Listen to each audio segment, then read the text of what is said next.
From the developers that brought you some of the most twisted and gory horror games comes a new IP that's about as far from horror as you can possibly get as you get into the groove with the unholy love child of Devil May Cry and DDR, Hi-Fi Rush. Discover the surprising world of Hi-Fi Rush as Tango Gameworks releases a new title basically out of thin air to general acclaim. That's some combination of Parappa the Rapper, Jet Set Radio, and Darksiders, with the animation of a DreamWorks film and a sense of humor that's less painful than sticking your eye in a blender. Well, now she's number done. What is it with you and these jokes? They're honestly terrible. Allowing it to absolutely trounce a AAA title that happened to release at the same time, and putting Tango on the map for something other than making weird horror titles for Shinji Mikami enthusiasts, which is pretty great timing to say the least. Though that doesn't mean I wouldn't play a rhythm game with Sebastian and Joseph dancing with monsters to do a looper or whatever, if that brought him back for an Evil Within sequel. There's always another day. Pump up the overinflated ego of Chai, a wannabe rocker. Future rockstar. Are you done?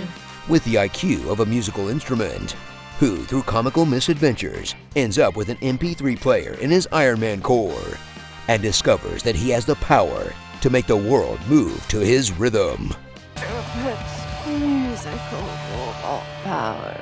Then accidentally stumbles onto a massive corporate conspiracy, perpetrated by the very obviously evil company Vandalay, which is clearly just Amazon in like 5 years. A new day of the week was added. Please note on this additional day of the week, working is mandatory. Forcing him to protagonist his way into a motley crew of rebels to team up and take out the bosses and put a stop to their nefarious plans, one musical sequence at a time.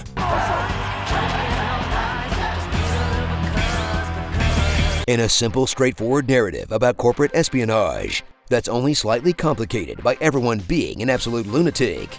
It's like they took a page from the Borderlands philosophy of character building. Just make them all cartoonishly insane and call it a day. Platform through the bustling dystopia of Hi-Fi Rush as you break up the rhythm action with digging around to make sure you don't finish the entire game in like an hour and a half. So get ready to do some light jumping in 2 and 3D, some extremely light puzzling, and do the occasional QuickTime event that you'll fumble your way through because you definitely weren't ready the first time. Or the second. In vibrant but ultimately passable interstitial levels that you'll find yourself forgetting even as you complete them. This is fine and all, but I'm really here for the part where I beat robots to death with a guitar.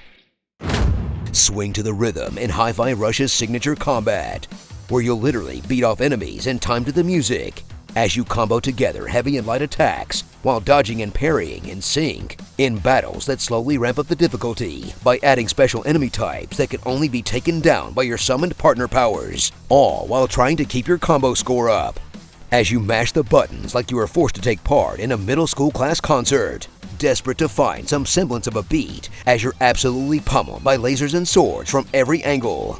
Then finally get your piss poor results as you blame your controller, your latency, and literally every other thing than your terrible sense of rhythm.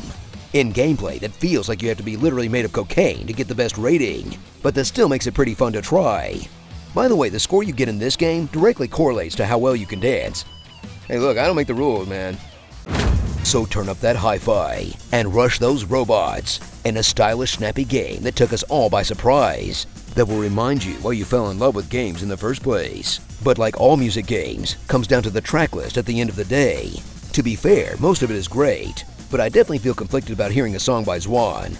Not because it's a bad song, but because it unlocked a memory that I buried deep in my psyche, along with every awkward school dance and unironically having frosted tips.